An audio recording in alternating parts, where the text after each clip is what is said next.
is Shiloh Hendricks. Woman creates give, send, go after racial slur viral video. Shiloh Hendricks has raised over $180,000 after a video of her allegedly hurling racist phrases at a 5-year-old child went viral.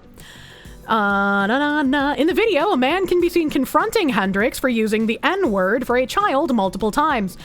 This guy is allegedly a pedophile and also sounds Indian, so technically wouldn't he also not be able to say the N-word? Because he goes back and forth between saying the N-word and then actually saying the N-word. So it's a little weird. It's a little weird.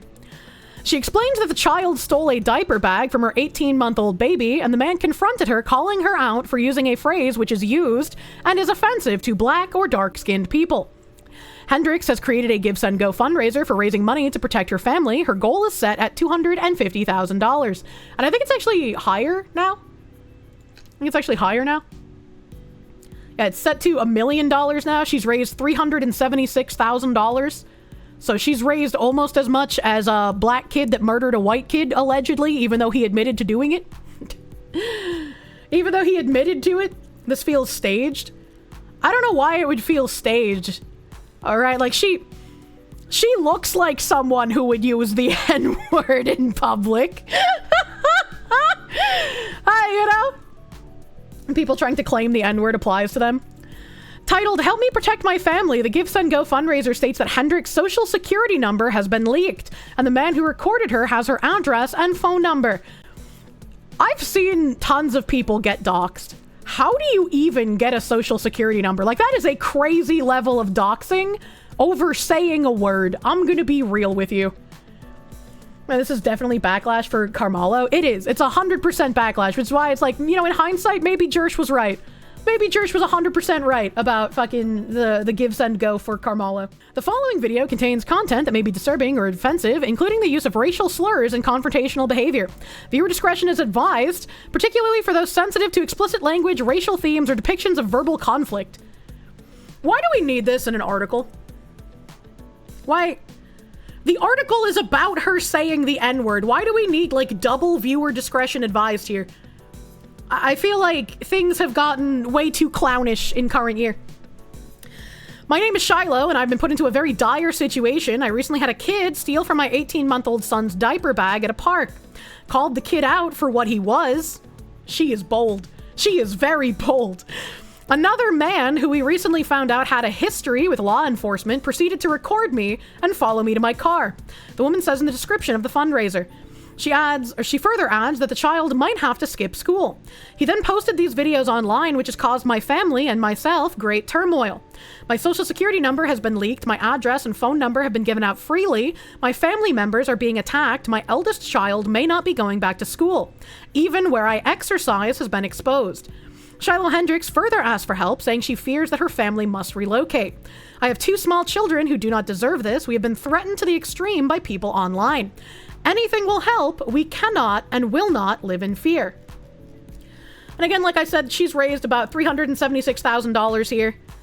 Update May 2nd. Where do I even begin? The overwhelming support that my family and myself have received is unbelievable. I've never felt so scared yet reassured in my life. It's truly a whirlwind of emotions. And like, that's relatable, right? Like, when people are doxing you and harassing you, like, you're going to feel some semblance of worry because you're like, I don't know how crazy these people are. I don't know what they're capable of, and I don't know what they're going to do to me or my family. So, like, it's very normal to feel worried in these circumstances. We're currently doing okay, no one has been harmed, and we're getting by. We're taking the proper procedures in order to stay safe from these constant threats. I'm still very frightened, and I don't think I will feel safe until we can escape completely. 1,000% understandable. If I was in this situation, I also would not feel safe until I relocated. I'm so grateful to all of you who have donated to my family. I never would have imagined that we would be supported to such an extreme. It still feels as if it's too good to be true, and it's all going to disappear. It's such a strange feeling to be living in a blissful dream and a nightmare simultaneously. Thank you for all your continuous support and love. We have to keep fighting for the safety of all our families, not just mine. Yeah, I agree. And again, I think Josh was completely right about his take, where, like, it was fine to leave up Carmelo's Give, Send, Go. Because if people are going to donate their money to something, even if it's a vile thing, they're free to give their money to whatever the fuck they feel like. And after people have given an alleged murderer who admitted that he did it a ton of money, hundreds of thousands of dollars, there's no way that anyone can be upset or try to take down a give, send, go of a woman who merely used words. She didn't kill anyone. She didn't stab anyone. She wasn't physically abusive towards anyone. She said words. And so there's no way that people can try and campaign and get this taken down after what happened with Carmelo.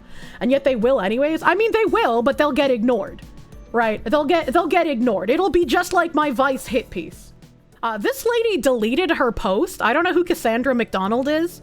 Federal court says I trolled the web through Twitter, an info terrorist. She said, I don't think it's okay to call little kids names, not even just the N-word, but in general. The kid who stabbed Austin Metcalf got $500,000 from anti-white racist, though, so fuck it. And that's pretty much where most people are at. That's pretty much where most people are at, because the comments on Carmelo's Give, Send, Go were kind of fucking crazy. Kind of fucking crazy.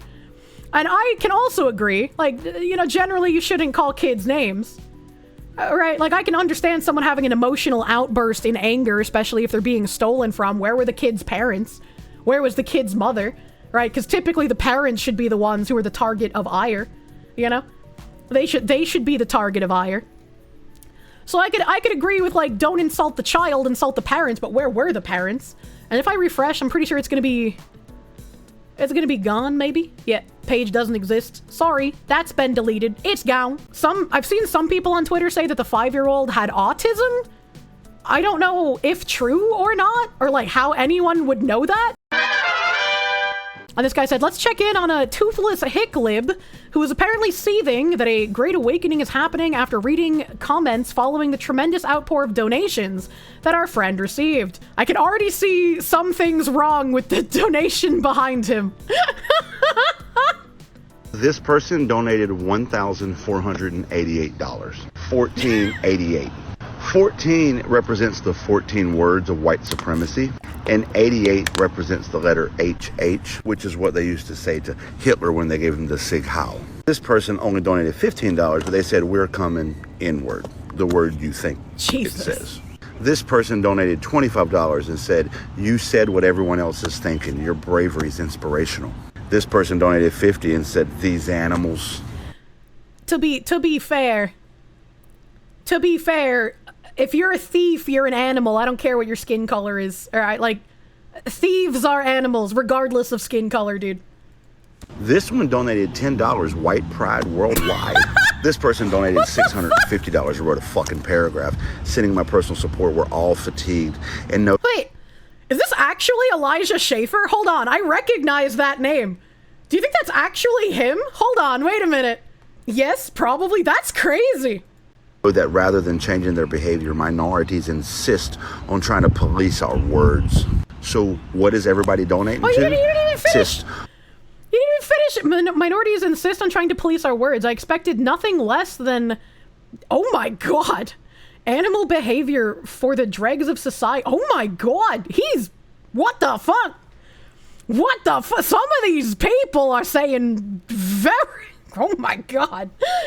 This dude got tired reading more than 8 words. Imagine getting so tired after reading 8 words you just give up. If he had finished reading this, I think that would have made more sense to the point he was trying to make. Like, what the fuck? On trying to police our words. So what is everybody donating to? This right here. This is not GoFundMe. It's on a site called Give, Send, Go. And if you don't recognize her, there's a video that's going around online. Go look at Tiziant's page. He blew it up, where a child took something out. Oh, I thought this was Tiziant. Maybe they just have the same phenotype. Tizzy is the, like, weird hicklib guy that apparently doxes everyone. Sorry, other hicklib guy. You just look very similar to him. Of her child's diaper bag at the playground, and because it was a black child, This isn't Tizzy. Yeah, that's what I'm saying. You know, the phenotype goes crazy on these guys. Way to stereotype, Kirsche. Sorry, all soy white men look the same. This is why you should shave your beard. Called the child the N-word, Hardy R. Another man. Hardy R! No one says it that way. And heard her say it and recorded her, to which she said it over and over and over on video. This is what she wrote on her Give Send Go page. I called the kid out for what he was. Because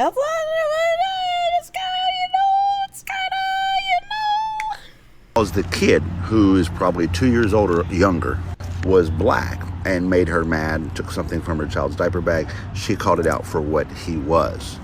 An N-word, Hardy R, which they all agreed with.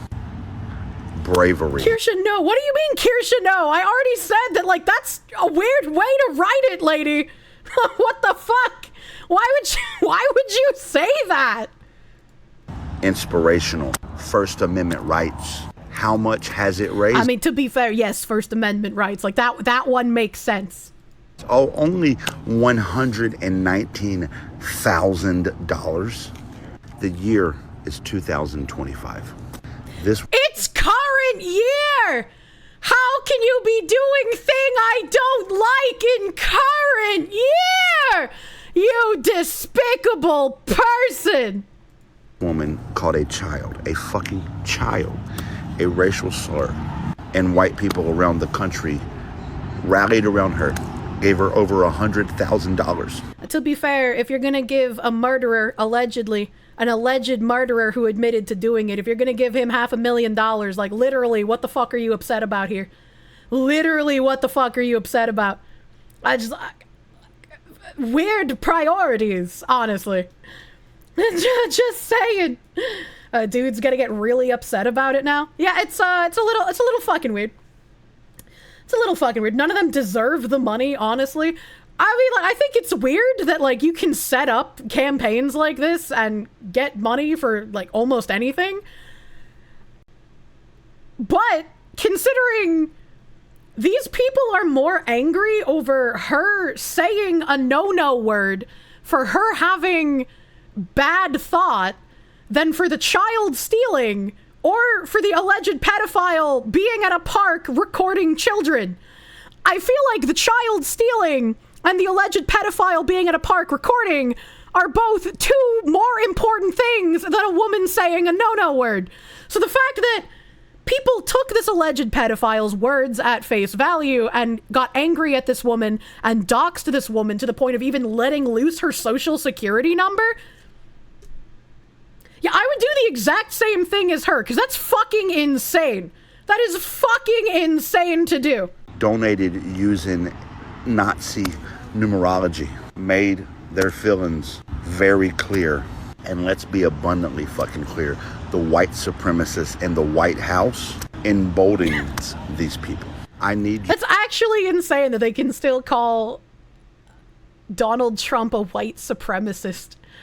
Is this why I get attacked for, like, retweeting the White House? Like, what the fuck? You to understand that this Give, Send, Go represents exactly where our country is right now. We've never held... How come this Give, Send, Go represents where our country is, but the comments on the Carmelo Anthony one literally saying that they hate white people and that they're going to send their blessings to Carmelo to get out of any kind of repercussions for murdering someone, allegedly? How is that not indicative of where we are as a country? Why is that not an indication, but this is? Like, that seems a little hypocritical, right? Like, it would be both, would it not? White supremacy accountable. White people have been screaming that racism is a thing of the past forever. And this right here shows us exactly where we are. Like watermarks on a ship. This is where we are. And it will get worse before it gets better. I wonder how many of these people would agree with the comments on the Carmelo Anthony one because they believe that you cannot be racist towards white people. And so denigrating white people and saying that they're not even human is just like an okay thing to do. This account that I had been using to keep up with stuff in Boston, the Bostonians against Mayor Wu, unfortunately seems like a giga cuck. The fact that you can raise money for calling a 5-year-old the N-word is insane. Hope they shut down her campaign. They shouldn't. They didn't shut down Carmelo Anthony's campaign. So getting mad at this just outs you as like a very hypocritical person. No racism, no hate. No racism, no hate. Unless it's against white people, I guess. Instead of donating to a trailer trash racist, you can donate to me instead. What a little weasel. What a little weasel freak, actually. A lot of people are just like unfollowed. That's an unfollow from me. Bostonian guy said, oh no, what am I going to do without followers that think it's okay to call a 5-year-old the N-word? I don't think most people think it's okay. I think there are a lot of people who are tired of things happening, like Daniel Penny, like the whole George Floyd incident and the Summer of Love, like the Carmelo Anthony. There's just a lot of people tired of the two-tier justice system, and they start saying some crazy things and doing some crazy things.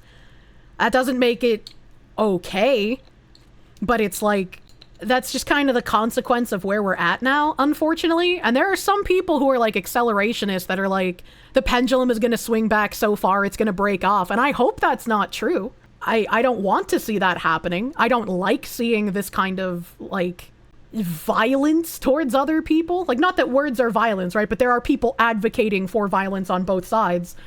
And I don't like seeing that.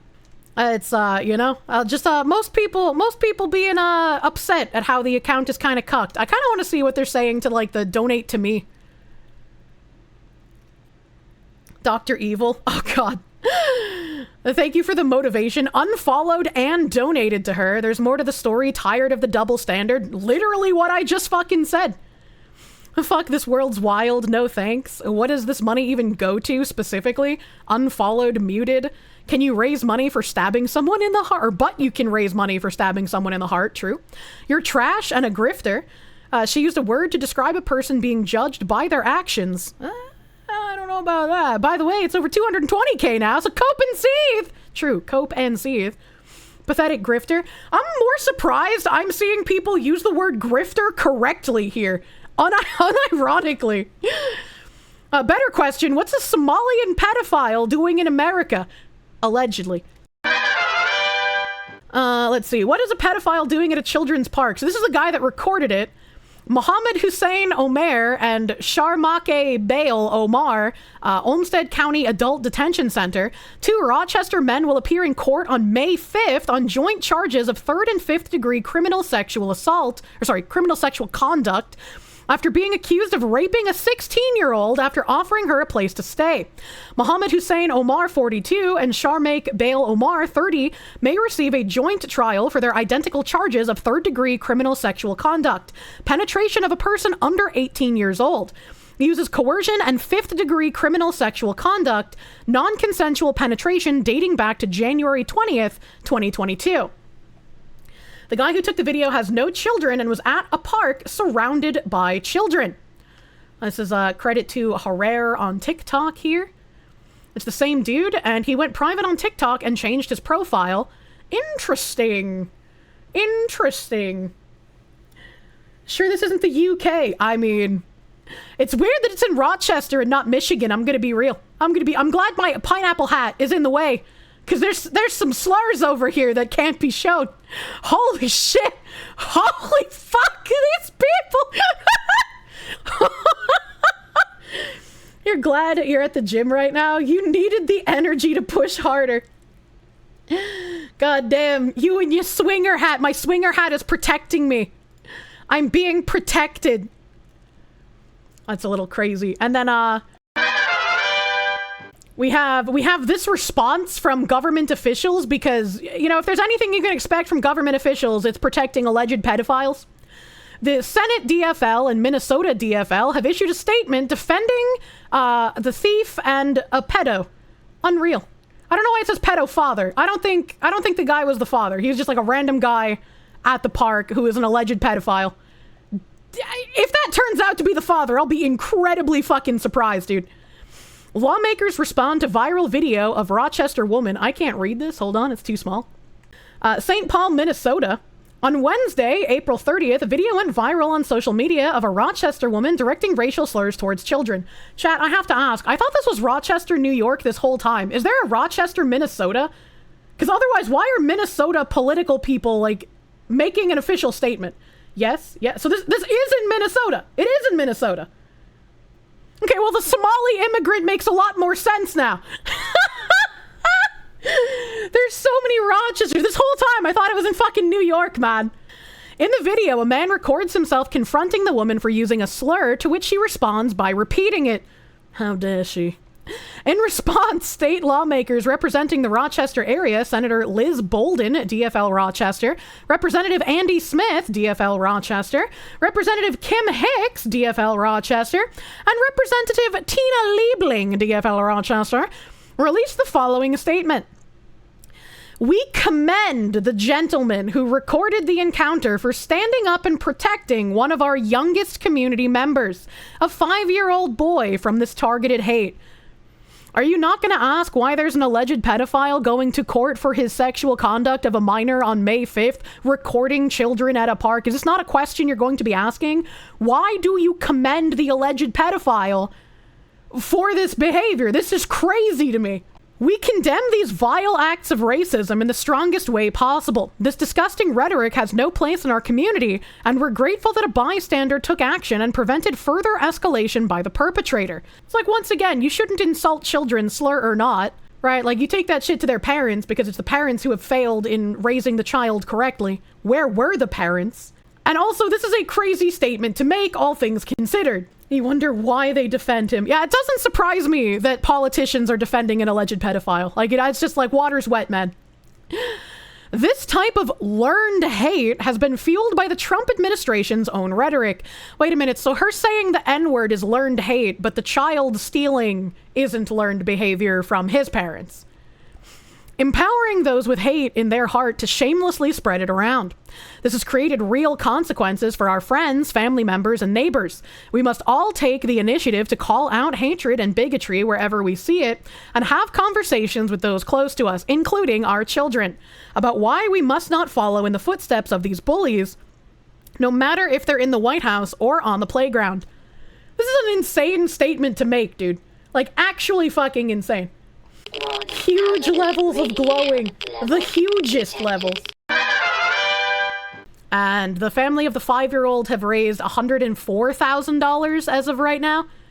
The NAACP Rochester branch, Our Children Are Sacred. On April 30th, 2025, in the city of Rochester Public Park, a white woman launched a racist and hateful verbal assault on a defenseless 5-year-old black child who, according to reports, is also on the autism spectrum. I don't know if this is true. I've seen it claimed on Twitter a bunch of times. Literally no idea if it's true. She called him the N-word, and when confronted by a bystander, she didn't back down. Instead, she repeated the slur multiple times and attempted to justify her actions by blaming the child. At no point did she show any remorse. Let us be clear, this was not a misunderstanding or a moment of poor judgment. This was a deliberate, racist, and threatening attack on a young black child. Public parks should be safe, welcoming places for all children and families, not sites of hate and trauma. The Rochester branch of the NAACP is taking this matter with the utmost seriousness. We're standing up for the child, his family, and every member of our community who deserves to live free from racist violence and intimidation. Shockingly, the woman responsible for this hateful act has launched a fundraising campaign for herself and has raised nearly $150,000 in less than 24 hours. Many of the comments from her supporters celebrate and justify her hate. Once again, I feel like this is very much because of the Carmelo Anthony fundraiser and how much hate was being celebrated in the comments there. We've been asked by countless community members how they can help. This campaign is our answer. Legal redress and social justice efforts in support of the child and family. Legal advocacy, accountability, and restorative effects also in support of the child and family. I don't know what legal redress they have, because once again, this is like a free speech thing. Like, you might not like the word, you might not like that she did it, but she can still say it. There is no legal repercussion for this in America. Community members wishing to support our blank and ensure this never happens again are encouraged to donate directly to the Rochester branch of the NAACP's Fighting Fund for Freedom. Wait, I thought they're trying to raise on this GoFundMe. Why are they putting a different donate link here? This is about more than one incident. It's about who we are as a community and what we choose to stand for. Help us match the funds raised in defense of hate with an equal force of love, justice, and action. Let's turn outrage into impact. Stand with us. Stand for this child. Justice must be served. That's a little weird to tack on to the end there, right? Like, they can set up their own fundraiser for the child and people can donate if they want, but saying justice must be served is a little weird thing to say, considering this woman, again, was doxxed and harassed and had actual violence thrown at her. Here's hoping there's a moral order to this world. Stay strong. Nothing justifies language or behavior to any child in 2025. Never alone. Stand up for what's right. No child should ever face racism. Our donation isn't just help, it's hope. Tell him you are loved. Fuck racist people. They go low. We can go even lower. I hope they die in hell. Fuck Donald Trump. This is just going to be a perpetual, everyone is going to bring the bar lower and lower every time. All I'm going to say is that lady better be lucky that wasn't my black little boy. She wouldn't have had a chance to make it off the park or make a give, send, go. We are with you. Rochester's with you. Darkness cannot drive out darkness. Only light can do that. Hate cannot drive out hate. Only love can do that. It's a very, very interesting thing to say, all things considered. These people are making literal violent threats in their donations, but that's a good thing. Their violent threats are a good thing because you're not even human. You used a bad word. That's just like, oh God, what is this? What is this fucking DM I got recently? I can't wait for the day someone sprays your Nazi brains against a wall. You could do us all a favor and do it yourself, but I bet you're too much of a pussy, just like all you Nazi scum.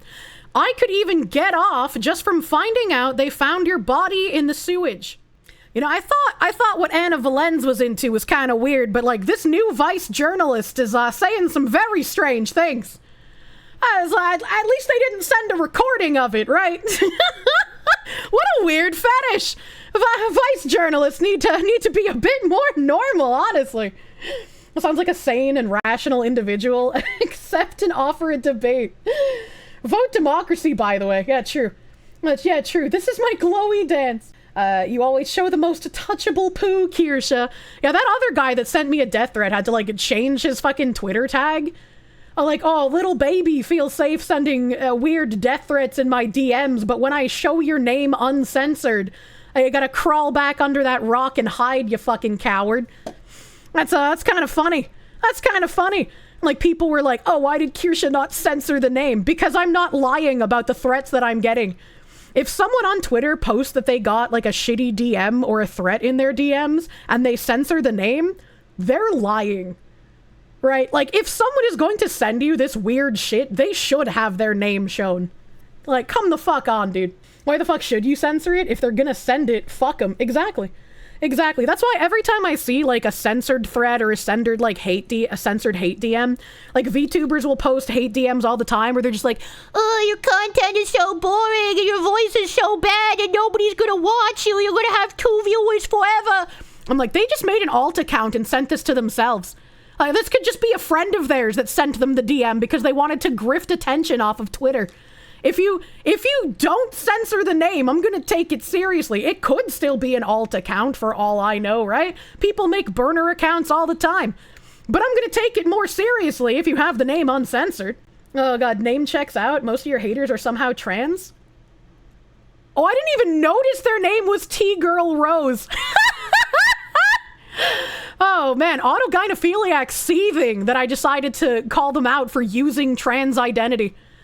It's funny how so many people are trying to say that I hate trans people in general, because this is exactly what the trans activists want.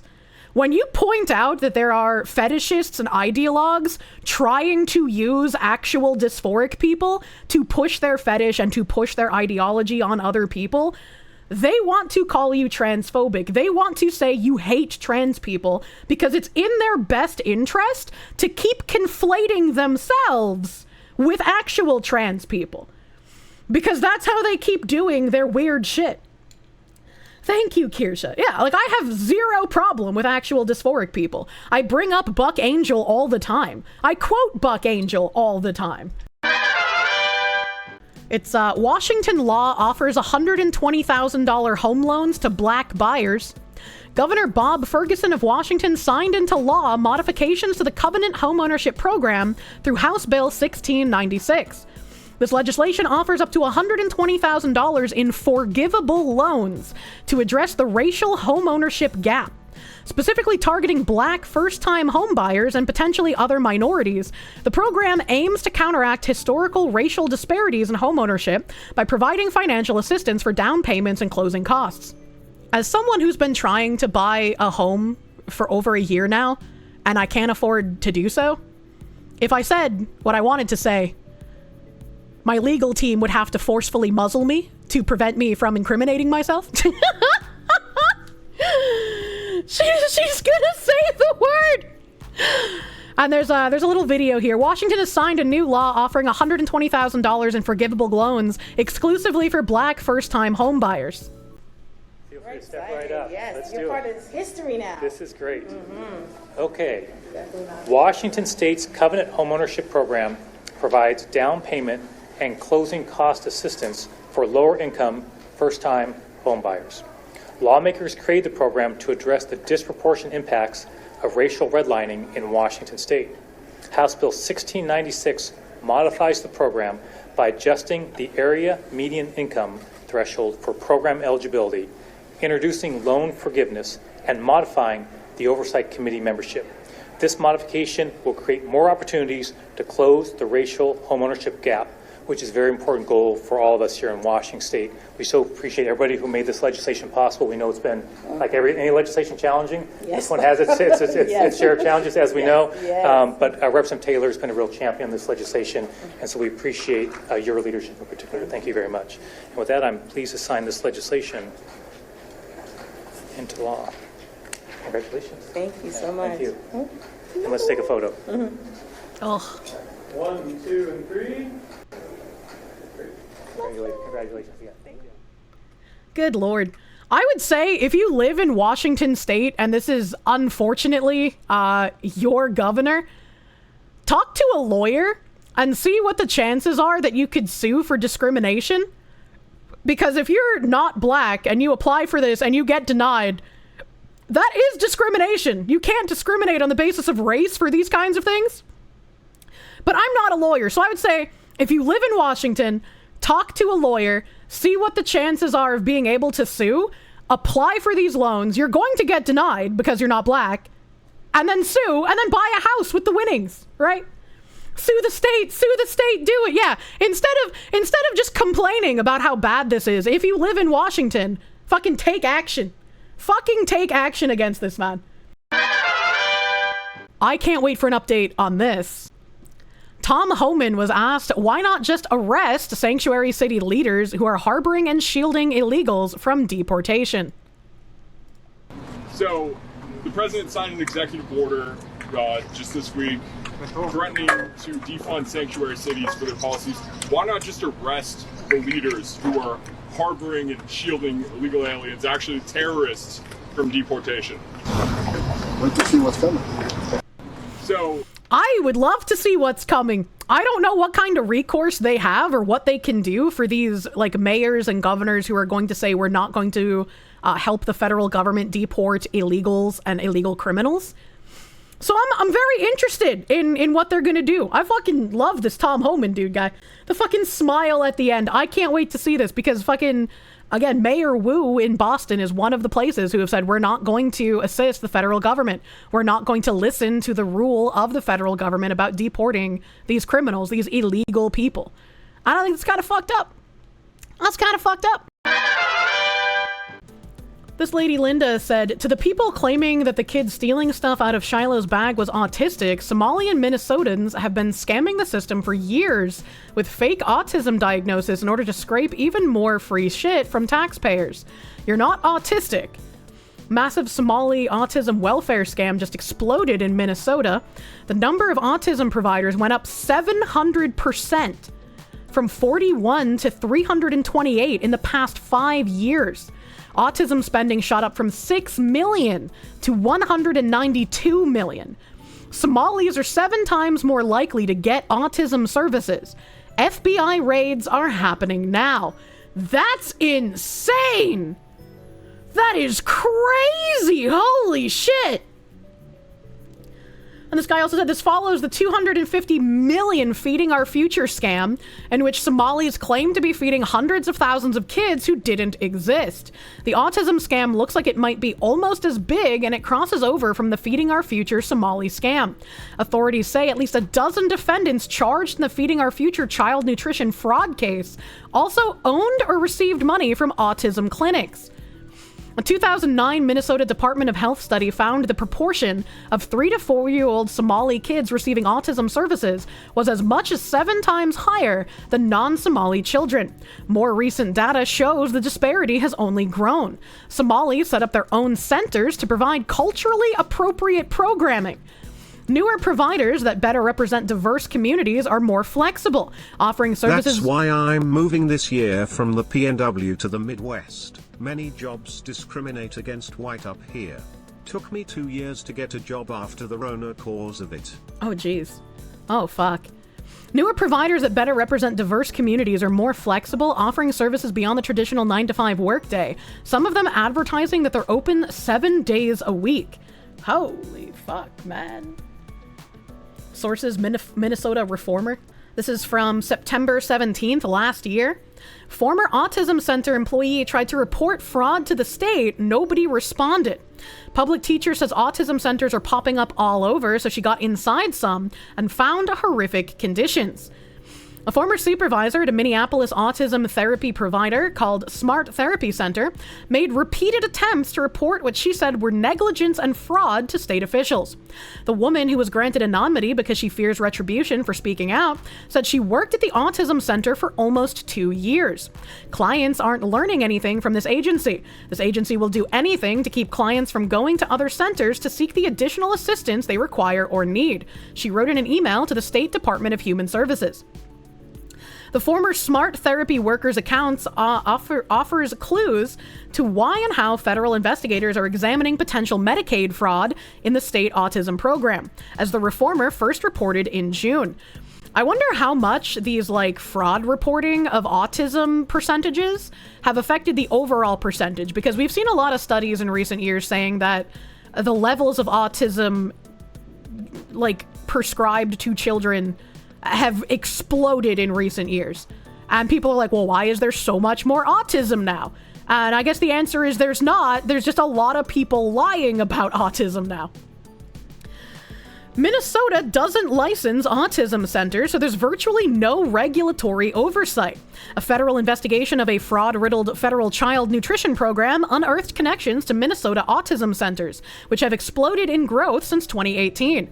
The number of autism therapy providers increased 700% in the past 5 years, while payments to providers increased to a whopping 3,000%. Smart Therapy Center hires relatives or young people with no education or experience so they can pay them less and conceal their activities, the former worker said. I and other former employees witnessed some neglect regarding clients' education needs and self-care.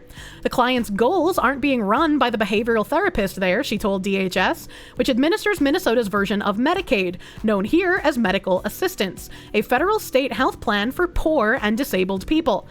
Smart Therapy did not respond to a request for comment.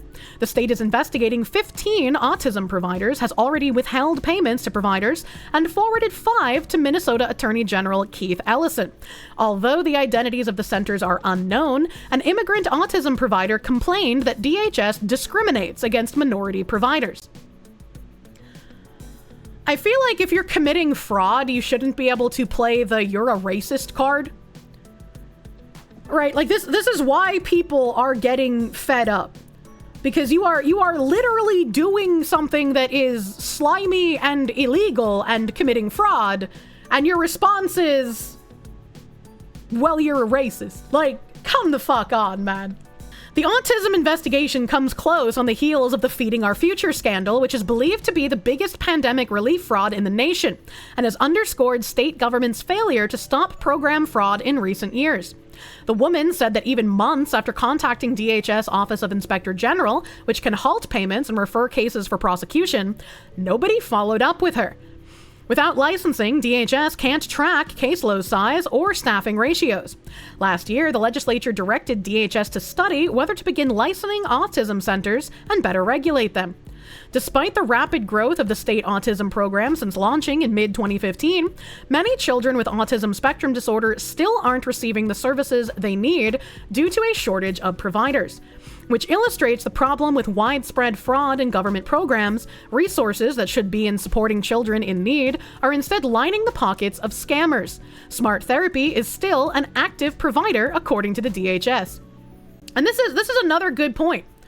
Children that actually need access to extra resources because they are low functioning on the autism spectrum aren't going to be getting the resources they need, or if these staff are merely hired to be paid less wages so the scamming can continue, the staff aren't going to be equipped to be able to deal with children who actually have autism.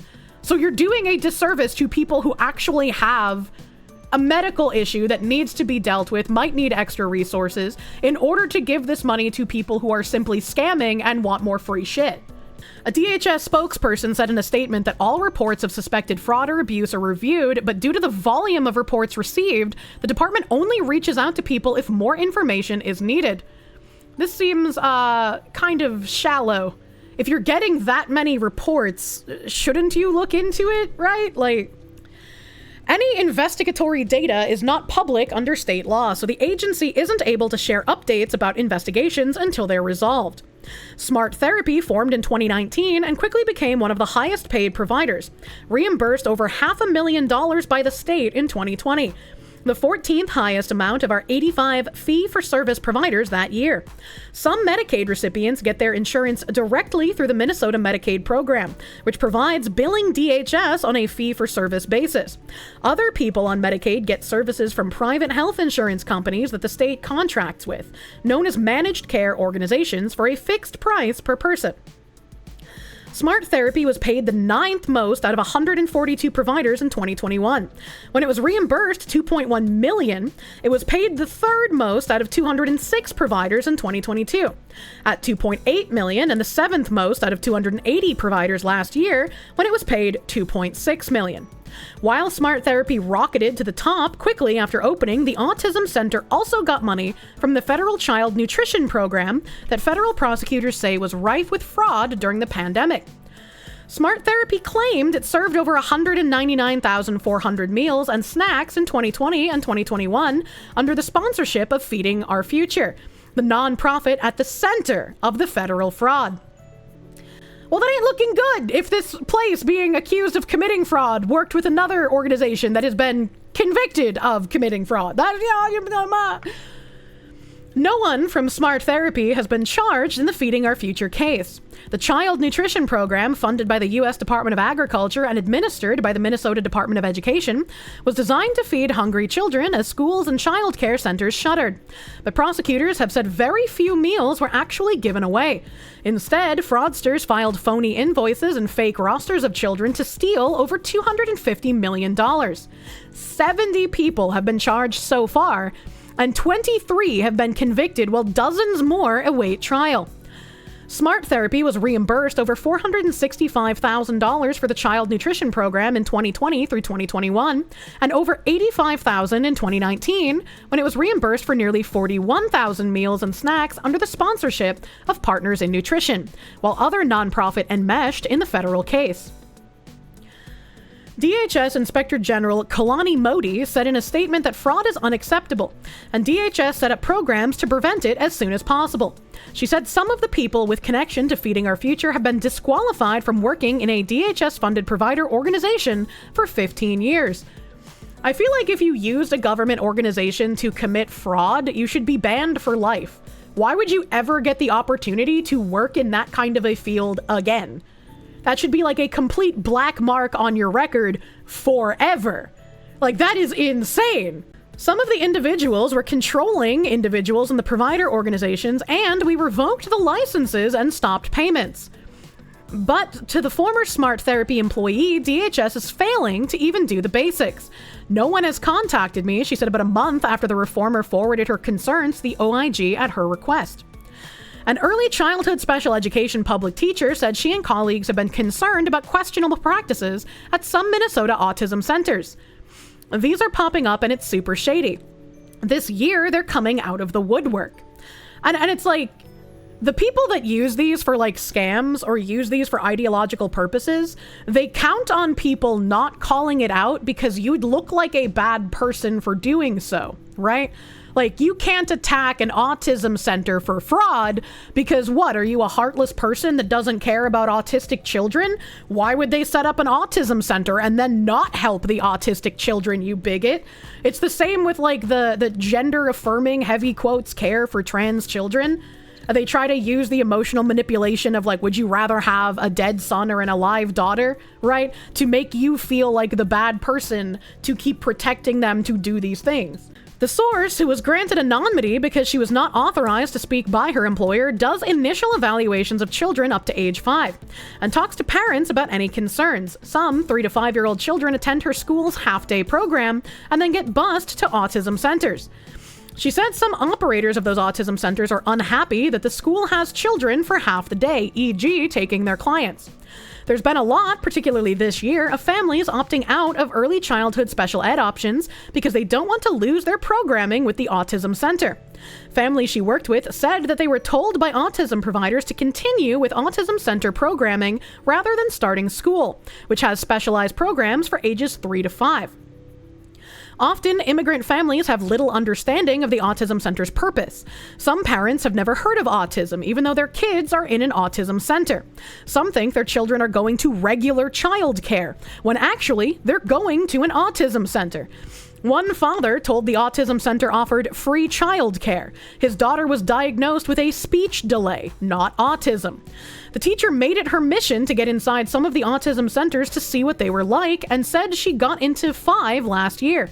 Some of the centers were located in crazy business parks. It's like somebody had taken a business office and gotten rid of everything. Often, she found a lot of young staff members, many glued to their phones, and few children. Not one had a speech clinician on site. There were few toys or core boards, visuals, or other learning or therapy materials. Sometimes, she said, the employees seemed to be putting on a show for their visitors. Some were absolutely horrific, she said. They were using a decades-old, now controversial, intensive one-on-one treatment called Applied Behavior Analysis, or ABA. But she said it was poorly done. She saw one behavior technician instruct a child to sit, stay, and spin. It was terrible, she said. Meanwhile, the parents rarely get past the waiting room, if they get there at all, since many children are transported alone in taxi cabs or vans free of charge to see what's happening. That's scary. If I had a child with like a severe mental handicap, I would want to know what's going on with them, because there are people in positions of like teacher or instructors over children that will take advantage and abuse them even normally. But if your child has a mental handicap or a deficiency, they're even more at risk because they can't verbalize typically to stand up for themselves or to even explain to you that something bad happened as the parent. So I would not feel comfortable being completely hands-off and not seeing what's going on at these centers. Somali autism moms are calling for more training. A 2009 Minnesota Department of Health study found the proportion of 3 to 4-year-old Somali kids receiving autism services was as much as 7 times higher than non-Somali children. More recent data show the disparity has only grown. The prevalence of autism is significantly higher among Somali 4-year-olds at 1 in 16 compared to the overall Minnesota rate of 1 in 53. I just don't believe this is real. I just do not believe this statistic. According to Jennifer Hall-Londe, investigator with the Minnesota Autism and Developmental Disabilities Monitoring Network, which is funded by the CDC to research the number of children with autism in Hennepin, Anoka, and Ramsey counties. The rate among 8-year-old Somali children is comparable to all Minnesota children. 1 in 34 children, which is slightly higher than the average among 11 states, tracked by the CDC and prevention. Or the Center of Disease Control and Prevention. Wait, what? What? Anyway, Hall-Londe said that the data can't explain why the prevalence is so high among Somali 4-year-olds, because they're lying! Because it's fucking fraud! What do you mean? Anecdotally, Hollande said there could be greater awareness of autism in some communities, resulting in earlier referral and identification. Ah, yes. The Somalis just have way more awareness than everyone else about autism, and that's why their children are diagnosed at higher rates by these autism centers under investigation for fraud. Some children may be served under a different eligibility category at older ages, or some older children may leave the public schools and go to charter schools. In the wake of news that autism centers are under federal scrutiny, a group of self-described autism moms say more training is needed for providers serving the many Somali-descended children on the spectrum. I feel like when you give yourself like a cute crusader name like Autism Moms, people should stop taking you seriously. 700% difference. That's just more awareness, totally. Yeah, nothing to see here. Go back to sleep. Idil Abdul is a Somali-American immigrant whose son has autism, which led to her advocacy. She opened an autism therapy agency and co-founded the Somali-American Autism Foundation of Minnesota. She and other Somali parents of children with autism fought for years to get the state Medicaid program to pay for applied behavior analysis for low-income children on managed care plans. ABA focuses on changing behaviors and takes more hours of repetitive therapy and thus higher reimbursement.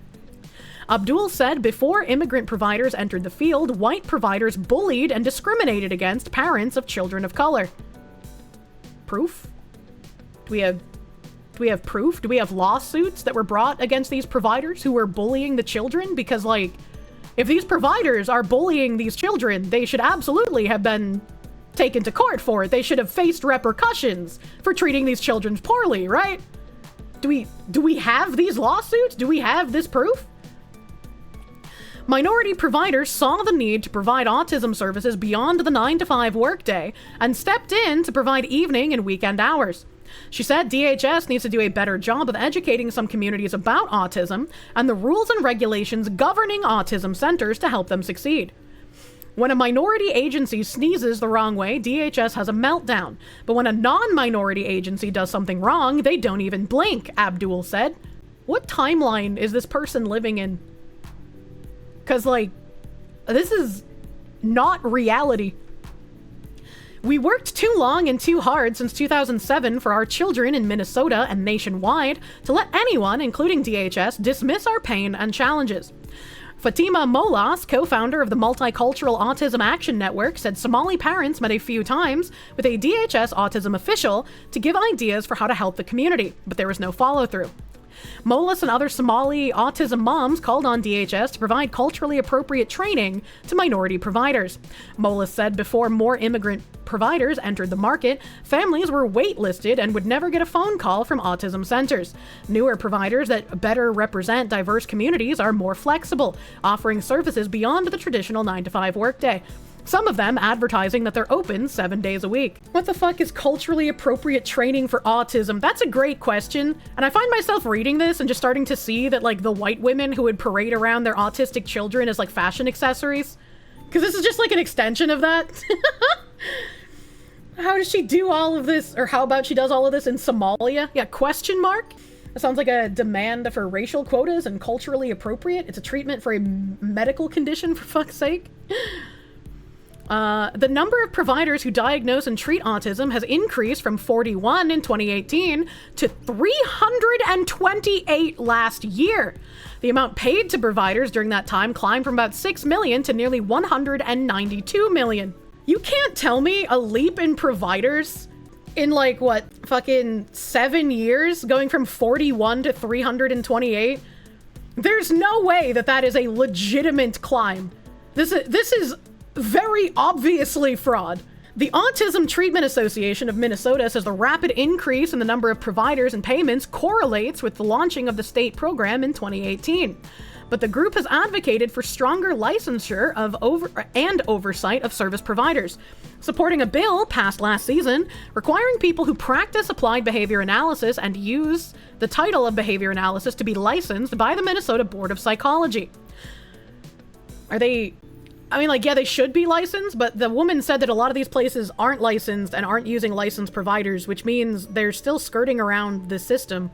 You know, like, Abdul opposed licensing behavior analysis, but supports licensing Autism Center because, she said, these are vulnerable kids. They can't speak for themselves. Oh, that's true. You shouldn't want your analysis to be licensed. You know, if they're licensed, you can't just give free money to people who have no idea what they're doing. You can't scam the system if it's required that they have licenses for this shit. How convenient. Eric Larson, Executive Director of Clinical Services for Lovaas Institute Midwest, which provides autism services to children in their homes and community, serves on a national certification board that responded to 2018 fraud allegations in Florida by setting up a special unit to process the complaints. That state found therapy providers billing for more than 24 hours in a day, billing for 31 consecutive days, and falsifying qualifications. Larson used to think Minnesota had too many bureaucratic hurdles, but he said without the safeguard of licensing, the same type of fraud could happen here. Smart Therapy Center is inside a brick building with blue awnings on the front and an outdoor play area on Nicollet Avenue just south of Franklin Avenue. On a recent morning, the front door of the building was locked with a buzzer that nobody answered. Although a few minutes later, 3 Smart Therapy employees came out, so one could show the other 2 her new car. They said there were 2 children inside the center that day, fewer now that regular school is in session. They said it's a good place to work. They declined to give their names. Another woman showed up but wouldn't give her name and said she's worked there for 3 years. She said Smart Therapy gave away food during the pandemic and does an amazing job. Parents expressed gratitude for the therapy, she said. The owner would not be coming, she said, and the center director was out for a medical issue. She declined to allow a reporter inside to see what was behind the locked front door. Lock the children in a box, buy a car. Yeah, it's really shitty how many people are able to get away with fraud. You know, like at some point with the amount of like fraud and people getting paid for doing absolutely nothing, people are going to start getting angry. Because why put effort into a job? Why pay taxes? Why do anything if so many of these other people are scamming the system? Right? It's like either join the people taking advantage or be a rube that's getting taken advantage of. The system is not sustainable. I saw this on Twitter yesterday, but it could have been the case of somebody reposting someone old because these articles that I'm seeing are from last year. A wave of betrayal ran through me, and I haven't stopped fighting for him since that moment. That's how Jess felt when she watched a video showing her son Dax being hit repeatedly by a Littleton Public Schools employee while he rode the bus. Horrific abuse he couldn't even tell her about. Dax has severe autism and is completely nonverbal. He relies solely on us as his parents and caregivers to protect and support his needs. Instead, Jess and her husband Devin, along with parents of 2 other special needs children who rode that bus, say more than half a year of unexplained bruises, cuts, and other injuries. I didn't know that this had been going on for half a year. That's fucking insane. I would have so much repressed rage as a parent if I had found out that this fucking bus aide had been beating my child for half a fucking year. Holy shit, dude. Like, I thought that this was just one incident that they caught on camera, but what the fuck? These likely came from abuse by a paraprofessional on the bus. Dax came home with enormous bruising all over his thighs, arms, ribs, and underarm area, as well as his clavicle. From October through March, the children's injuries included a fractured foot, bloody ear, and missing tooth. How dare you fail my son in such an astonishingly preventable way? In January, the kids' school alerted the district to parents' concerns. Emails show Littleton Public Schools reviewed a couple of videos from the bus, but parents say the abuse continued. They took my trust and they spit on it. My sweet and loving son.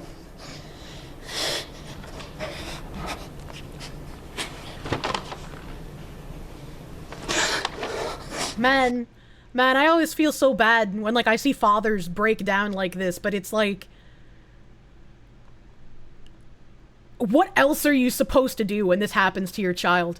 Like, this is like a correct response to finding out your child has been subjected to this shit. Not like Austin Metcalf's fucking cuck of a dad. had been being beaten.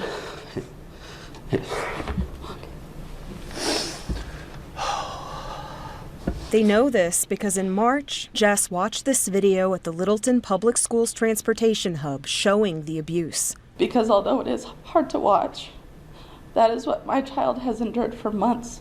After Jess saw the video, Englewood police started... And it's like, the parents knew about the bruises because they documented it, but they didn't know where it was coming from. I cannot imagine, like, as a parent, when you finally figure out where it's coming from. Like, it's not your fault as a parent, obviously, but there's going to be, like, that immense feeling of guilt of, like, why didn't I know this sooner? Why didn't I do something about this sooner? He was suffering, and I could have prevented that.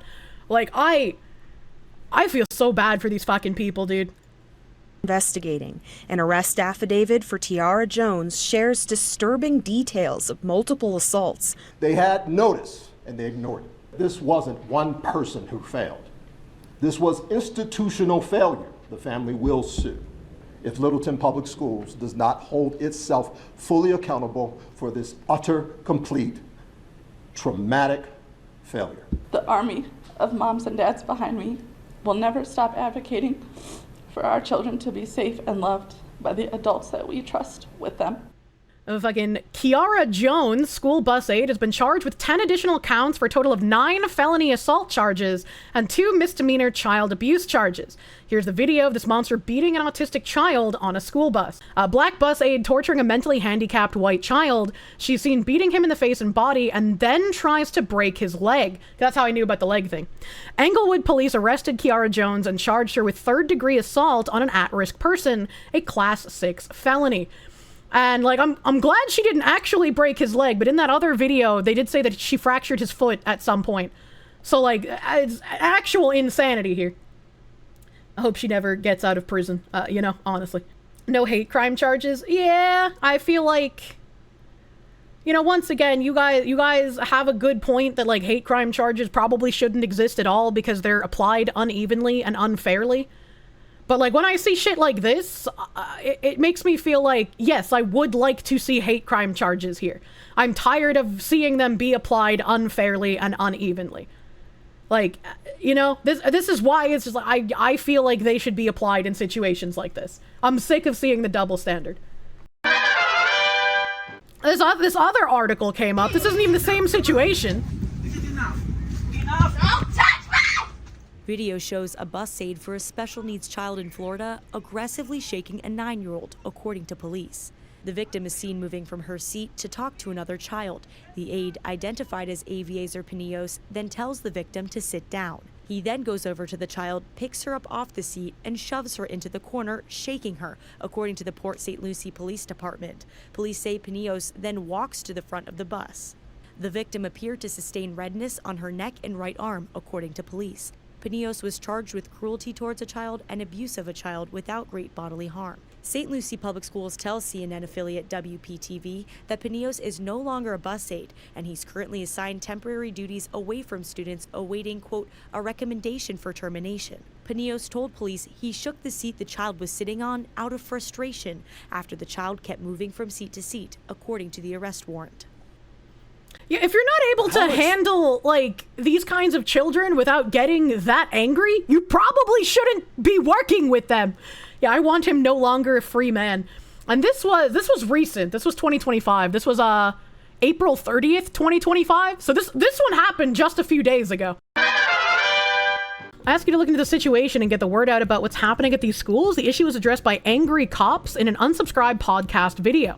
Angry cops here, I do what drill sergeants do, point out the dumb and try to fix the stupid. He's got like 128,000 followers. I've never heard of him.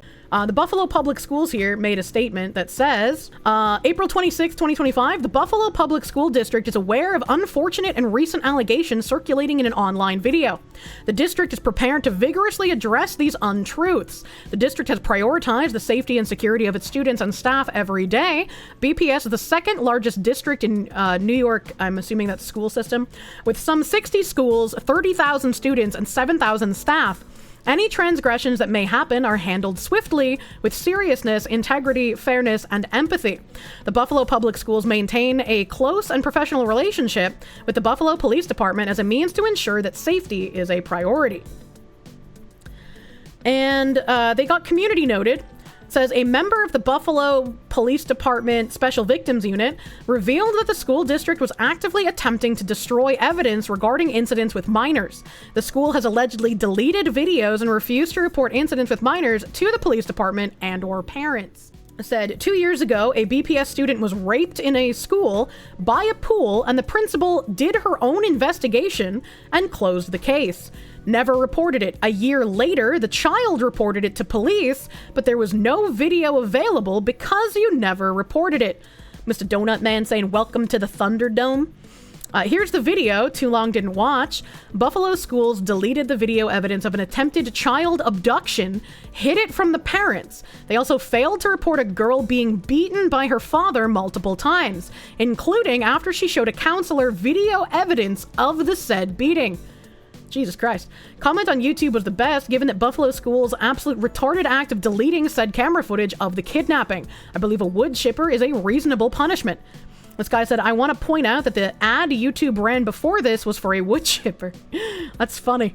A school system has proven they cannot be trusted to police this issue internally. We need the governor to contact Buffalo and have an outside entity investigate this. If you're so confident they're false, that shouldn't be an issue. True. True. And then this one, the fat electrician said, in 24 hours, we've gone from these are lies to we're aware of the allegations. We're winning.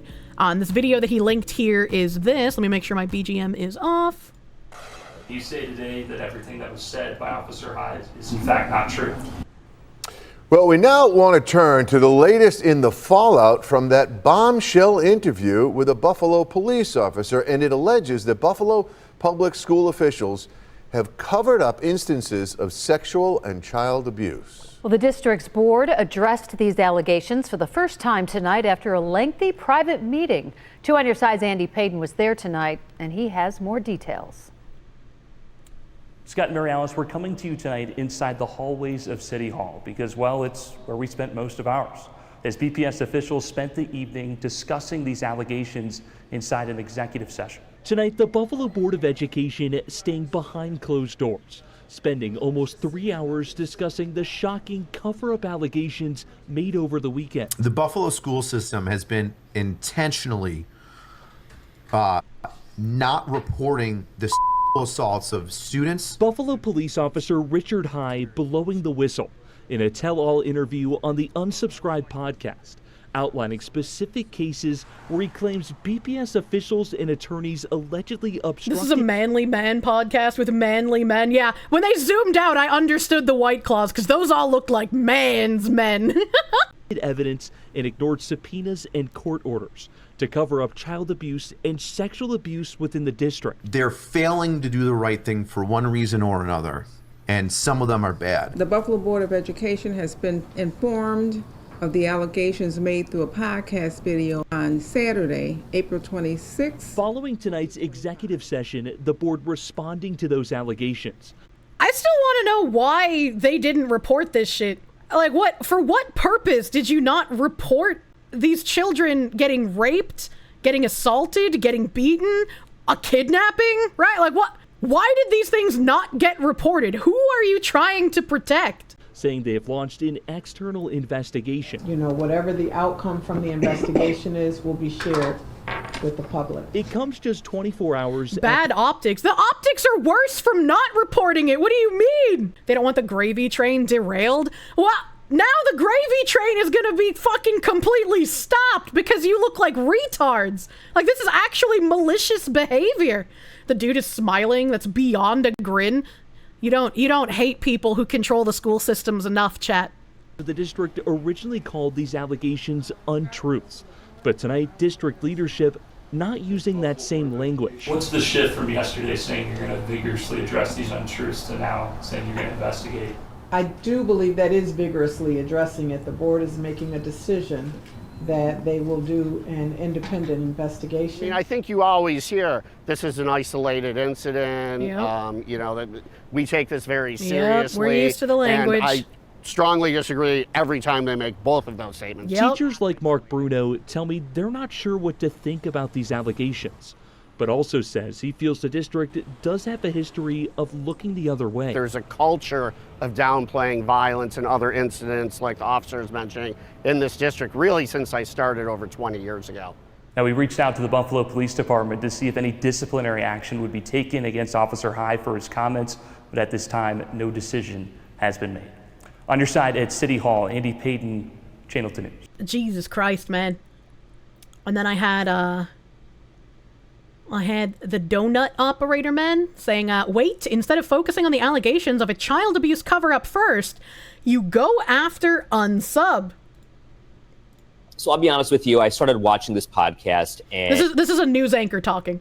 And my first thought was, this is ridiculous. What is this? This is crazy. I'm listening to all these guys burp and just be absolutely foul. You're looking at like the White Claws on Yeah. the table. And Is so alcohol involved here? my Where first are they? thought- Well, you know, I said the same thing about the White Claws, but it's like, as a person of anime who's constantly discriminated against because people don't want to listen to the words coming out of my mouth because my skin is made of virtual connections instead of flesh, you shouldn't write people off because they have White Claws on their desk. Like, that's kind of fucking stupid, right?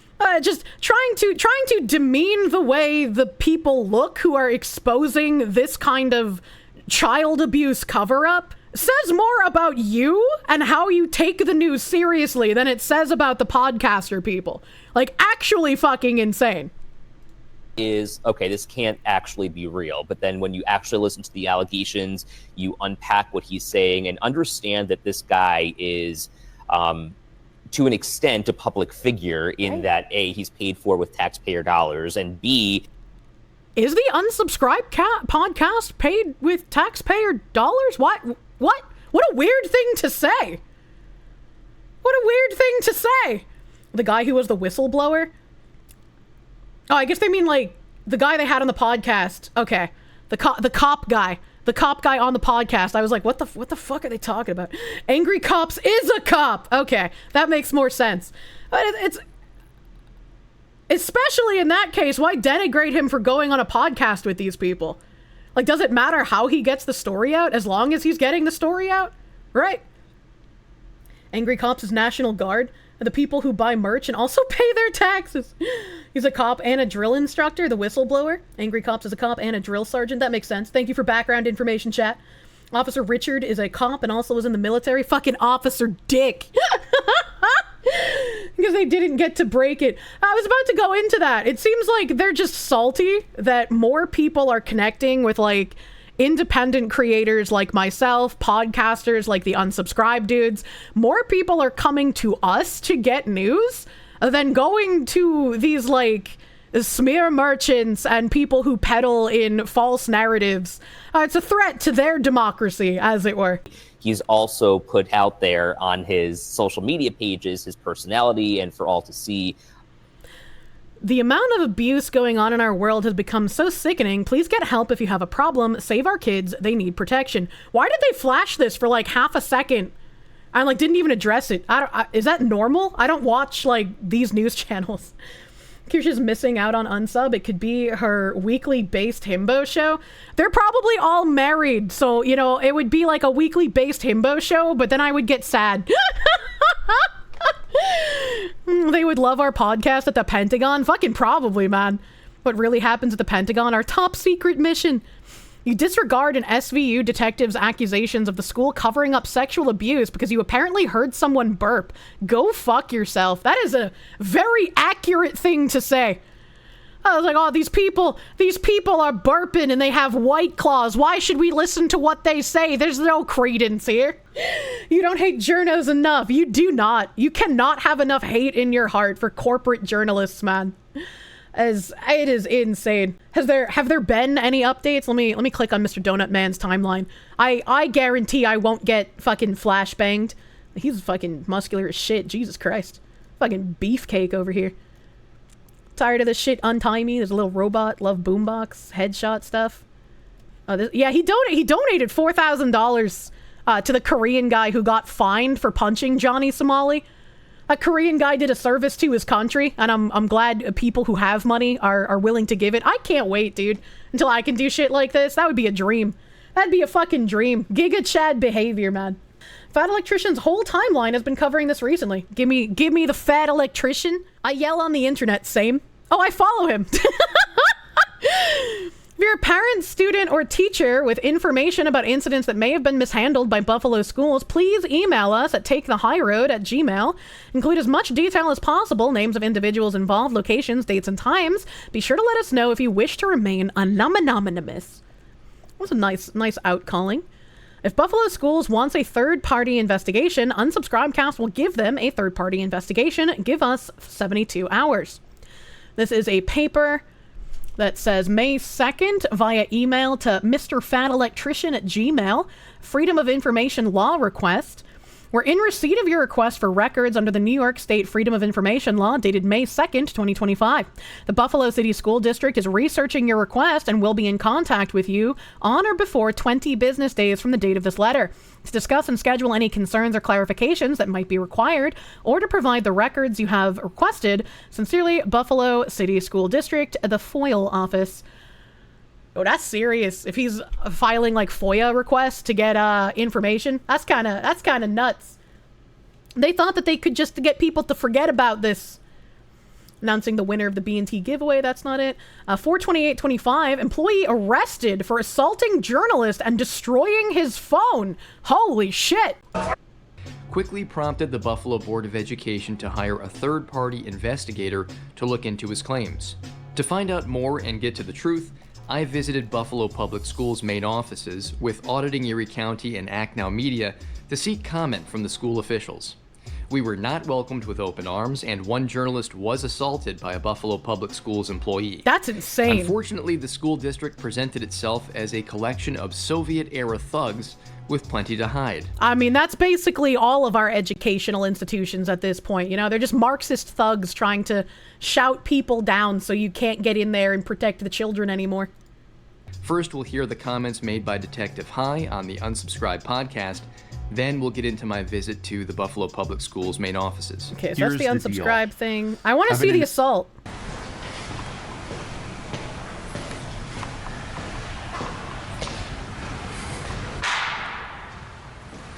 Buffalo Police Department just followed angry cops on Twitter. Hell fucking yeah. This is like the kind of shit that is incredibly commendable. Like the fact that these guys being like podcasters and YouTubers are like, we're going to go after this. We're going to go after people who are harming children. We're going to expose these people for what they're doing. This is like what we need more of, man. Like you can have a difference. You can make change, dude.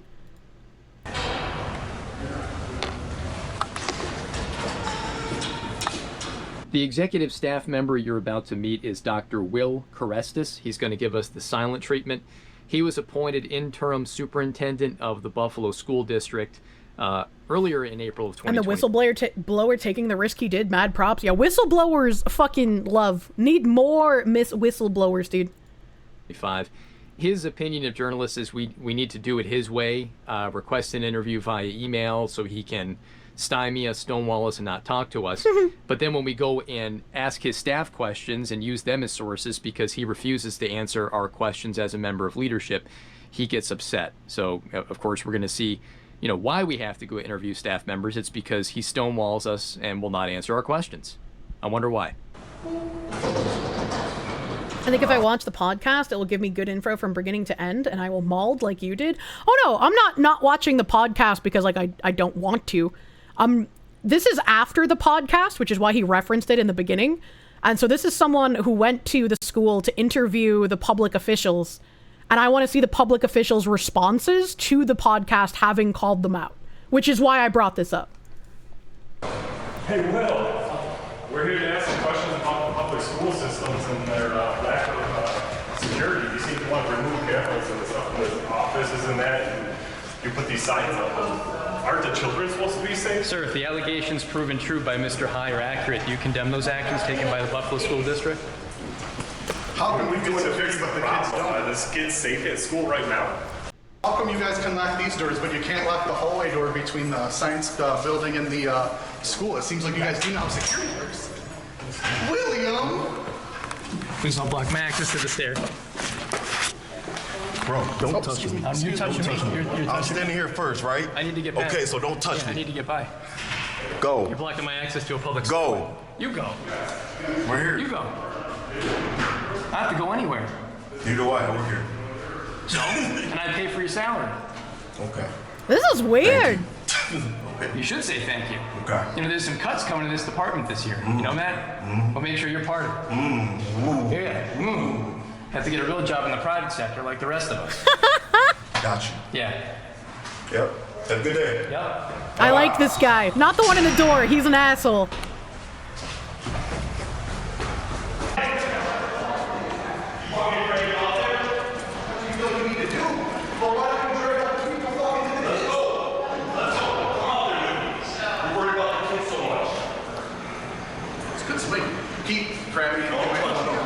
You just take a swing at him? You want me to take it?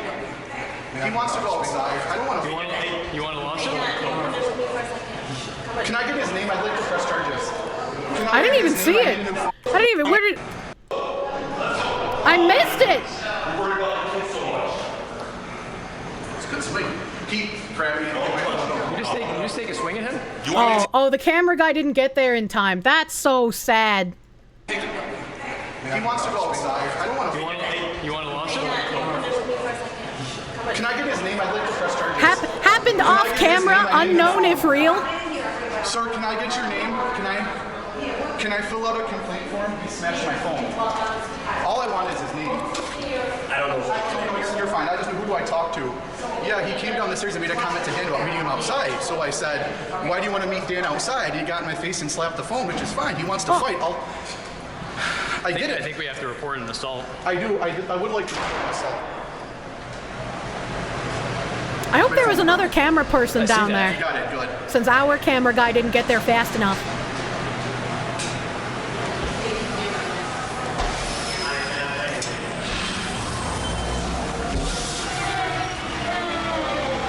Guy in yellow's phone is what was on the ground. Makes sense if he's saying that the guy like hit him and slapped his phone on the ground.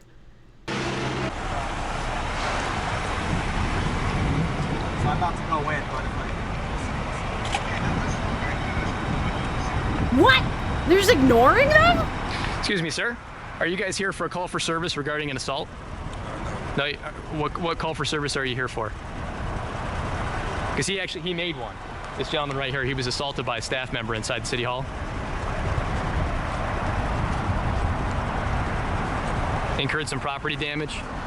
The gentleman I'm talking about attempted to assault me as well. He threatened me too.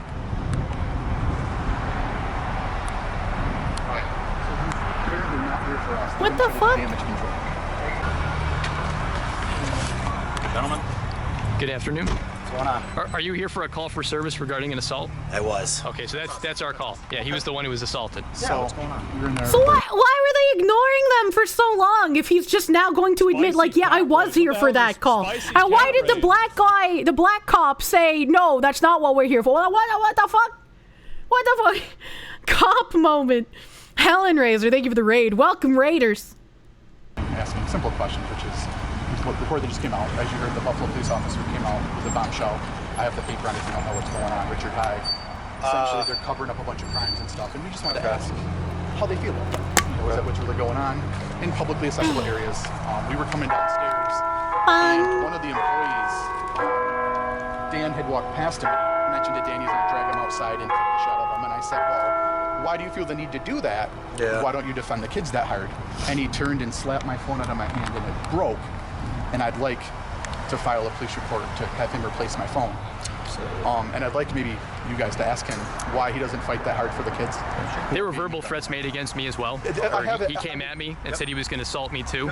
And I stepped back, and I do have that on video. I did attempt to retreat. Okay. So, I mean, those are the two issues that we have going on. He went out of his way to walk across the hall to bump into me. Like, it's right in front of the security camera too, so they have that. I can try to send you the footage. It's not going to be good because it's hand. No, I understand. But so, do you have ID on you so I could just start with grabbing info down and taking names? It's my brand new I Can Fly ID too, so it's nice and fancy. Yeah. Nice and fancy ID. We don't need to watch all of that.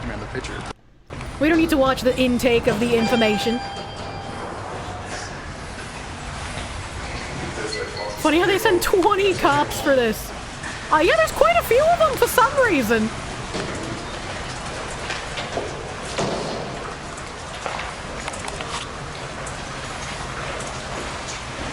Heaven forbid a phone hits the floor. What are you, fucking retarded? If someone assaults you and knocks your phone out of your hand, like, yeah, you have every right to press charges. The fuck?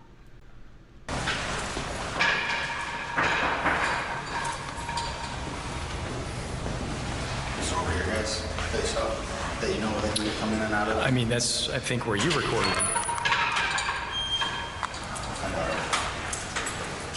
Do you recall where you saw him? Do you recall where you saw the guy come out initially? Was it around here?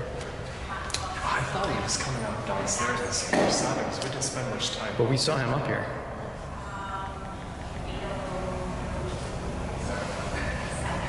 Hey, buddy, I don't go down to the bathhouse and knock the cocks out of your mouth. I'm gonna have to remember that if I get assaulted.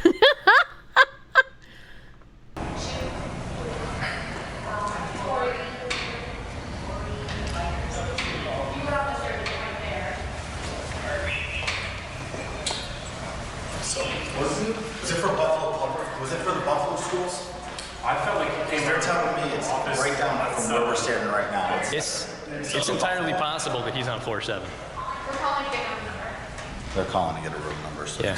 bear with us. I mean, you spent more. So he's on there. All right, we spoke with him. We're talking with him right now. Yeah. Do you guys? Would you like to speak with him? If so, he would just like to talk to you without the cameras being on. If not, then he doesn't want to talk. Absolutely not. Especially if someone assaulted me, I would not consent to talking to them without cameras. That's like for protection, man. Ain't no way. His side was he understands everything and he's not okay with what's going on in the school system, is what he said. What he said was, you guys are just putting it in his face. He was like, he felt like, I got a personal bubble. Like, we all have families, we all got kids. I get that. He's just telling me he wants to come to work, go home. He said how they just came about asking the wrong people. It irked him. He was like, I wasn't trying to do anything like that. He was like, but if they don't want to talk, so be it. I'm willing to talk with them face to face if they don't want to record. We are going to be recording because that's our duty. However, yeah, we don't show up on cameras. Yeah, the purpose of this is basically to show the public what's going on and get some answers from district staff. I mean, I wasn't actually present, I think, when you and Dwayne had the interaction with him, so I can't speak to how that went down, but yeah. So the way I see it is, that gentleman went out of his way to get himself into this trouble. So number one, yeah, we want to press the charges, or I'm sure the charges want to be pressed. Number two, we're more than willing to have a conversation with anybody, but we don't do it off camera because that's what we are. That's what we do. It's just, you know, I mean, like, if I show off the camera, my audience and the people that I answer to are going to be twice live as right bad. now. What's that? Live right now. We're live. Okay. And obviously I can't show off. I understand. And I wouldn't want to have that conversation because what would the point be? Because I'm not here talking for myself. I'm talking for the people. Right. I think one of the benefits of this interaction is, you know, we knocked on the door downstairs. We knocked on administrator's door. We knocked 2 administrators' doors, 3 administrators' doors. Right. He was out there giving us the stink eye the whole time. Never really talked to him. Went downstairs. Like I said, you can watch the video. I'm walking up the stairs. Don't even know who the guy is. I don't know what his position is here. I'm not asking him questions about the school. I don't even know if he works for the school. I just know I've seen him on the floor giving us the stink eye. But when I walked up the door, obviously people walk on the right, right? Yeah. So I'm walking on the right side of the hall. He comes on this side and walks between me and the wall. And I'm like, yeah, this close to the wall. I mean, so for him to say that he just wants to go home and mind his business, that's not accurate, and that's not what the video shows either.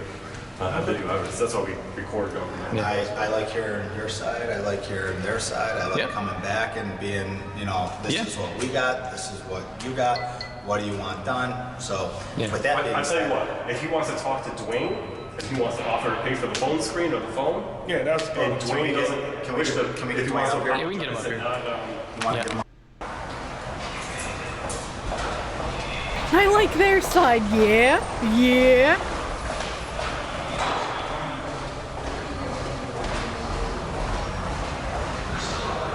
I guess they're trying to get the guy out of the room. I don't really know.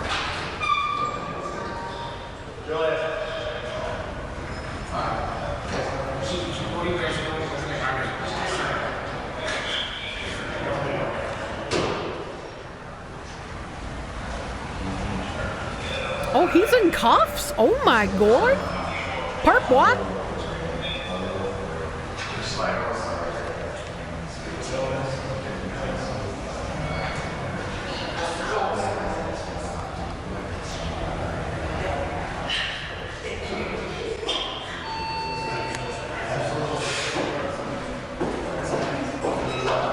Play stupid games, true.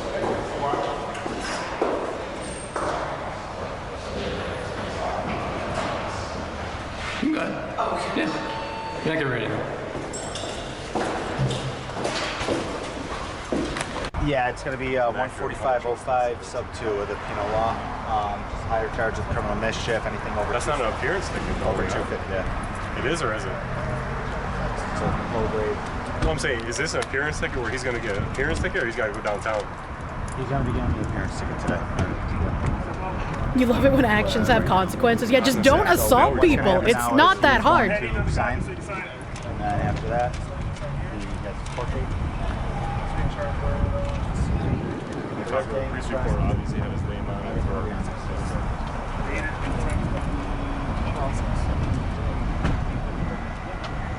Someone stole his Well, there chin. you have it, folks. A stunning amount of aggression and stonewalling on display from Buffalo Public Schools against independent journalists. Just asking some basic questions, roughly a day after a major scandal broke involving the school district. You would think they would want to be open and transparent with the free press to try to overcome this scandal and move beyond it, but apparently not. I mean, from what we saw here during this visit, just a large amount of aggression, unwillingness to engage with the public, and an apparent belief on the part of district employees that they can put their hands on you. Well, here's the link to this. This is again after the podcast, after the news had gotten a hold of the story of what's going on with the Buffalo school district.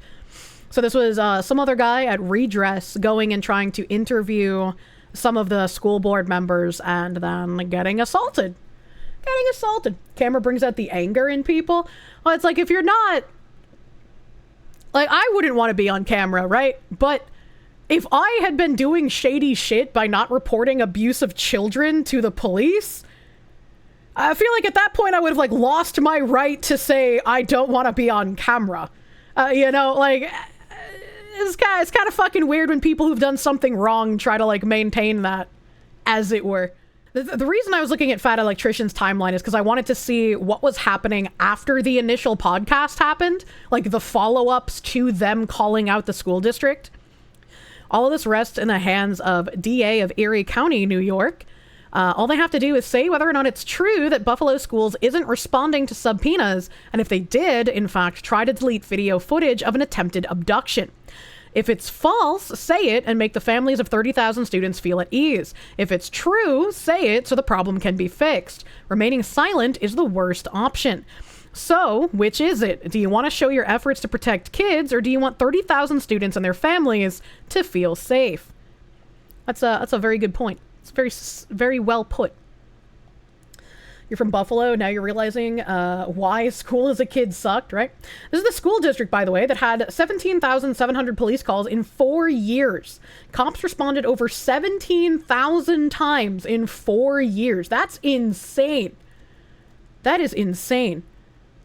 A lot of people owe angry cops an apology. Buffalo school stats in September 2021, 17,772 times police responded to a call, 880 times an ambulance was needed, 357 assaults, 203 missing persons under the age of 12, 126 sexual assaults. That is crazy. New tonight, 2 on Your Side is digging into questions that followed this podcast where bombshell... This is 1 day ago, so this is again after the podcast exposed the school district. Allegations were made by a Buffalo police detective about the Buffalo Public School District. One question in particular, how often are Buffalo police being called to city schools and why? Well, Channel 2's Nate Benson is here with me off the top tonight with some new information that he's discovered just within the past couple of hours, right? So, Nate, what have you learned? Yeah, that's right, Mary Alice. After these allegations were made public, I submitted a series of Freedom of Information requests with the Buffalo Police Department to try and get a better understanding. Oh my God, actually decent news guy. He's not even insulting the podcast people. He's like, yeah, I put in a FOIA request. What a decent dude. What is being reported, and officials I spoke to tonight say the data is shocking and alarming. Since September 2021, the Buffalo Police have responded to calls at 56 Buffalo schools more than 17,700 times. That is insanity. That's more than 14 times per school day, according to our analysis. It's important to note that the following information is some of the dispatch codes used by police when they are called to the school. Ambulances have been called to the school 880 times. Police responded to more than 600 verbal threats. There's been 357 calls for assaults or fights, and police also responded to calls of sexual offense or rape a combined 126 times. Holy shit. Period. There is, however, a school other category that was entered more than 5,700 times.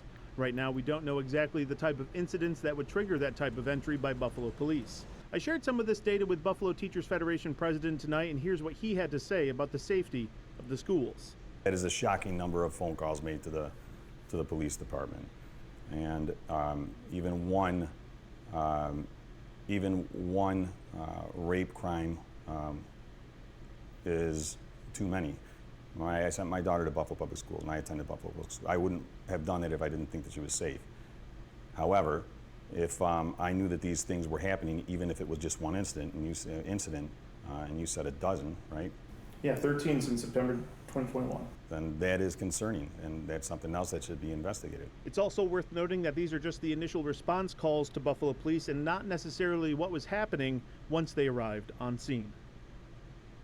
What the fuck? Now, this new data will allow Two on Your Side reporters to submit specific records requests with Buffalo Police for some of those incidents that they responded to at Buffalo Public Schools, and we will certainly do that, Mary Alice. Yeah, I imagine you have thousands of questions you'd like to ask about those incidents. A lot of follow-ups to do, absolutely. Alrighty, thank you, Nate. Many follow-ups. And like, again, see, like this is what happens, right? Like these podcast guys, they had this police officer dude on to expose what was going on. And now this has created like a waterfall effect where there's investigations going on. Newscasters are calling out the school district. Some newscasters being fucking weird about the podcasters themselves for some reason.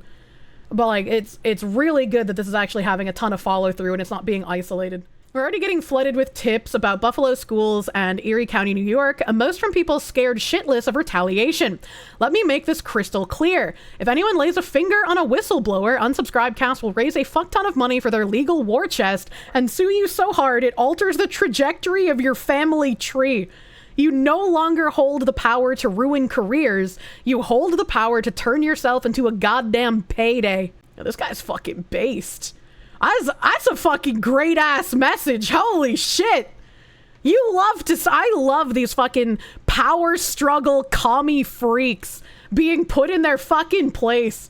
It makes me so fucking happy, dude. I love to hear it.